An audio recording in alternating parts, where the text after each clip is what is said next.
গুৰুজনাৰ মহাপ্ৰয়াণৰ পবিত্ৰ ভূমি মধুপুৰ সত্ৰত চলিছে মধুপুৰ উৎসৱৰ পূৰ্ণ প্ৰস্তুতি। অহা 29, 30, 31 জানুৱাৰীত তিনিদিনীয়া কাৰ্যসূচীৰে অনুষ্ঠিত হ'ব মধুপুৰ উৎসৱ আৰু নিৰ্মালী প্ৰদান অনুষ্ঠান। উৎসৱৰ প্ৰথম দিনা উপস্থিত থাকিব মুখ্যমন্ত্ৰী ডক্টৰ হিমন্ত বিশ্ব শৰ্মা। প্ৰস্তুতিৰ বুজ ল'বলৈ বুধবাৰে মধুপুৰ সত্ৰত উপস্থিত হয় পঞ্চায়ত আৰু পৰ্যটন বিভাগৰ মন্ত্ৰী ৰঞ্জিত কুমাৰ দাস। গোবিন্দ আটৈৰ তিৰুভাৱ তিথিৰ লগত সংগতি ৰাখি অসম চৰকাৰ পৰ্যটন বিভাগৰ সৌজন্যত আৰু জিলা প্ৰশাসনৰ সহযোগিতাত উদযাপন কৰা হ'ব এই উৎসৱ।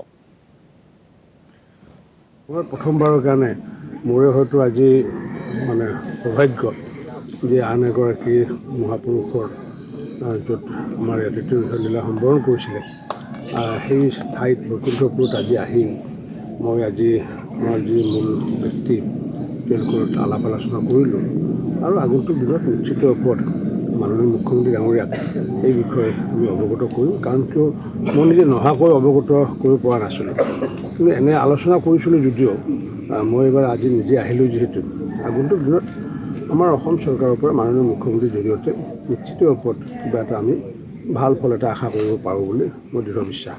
আমাৰ দৌল হয়, আজি 15 বছৰ ধৰি ইয়াতে আমাৰ যি দৌলঘৰটো নিৰ্মাণ কৰিব পৰা নাই।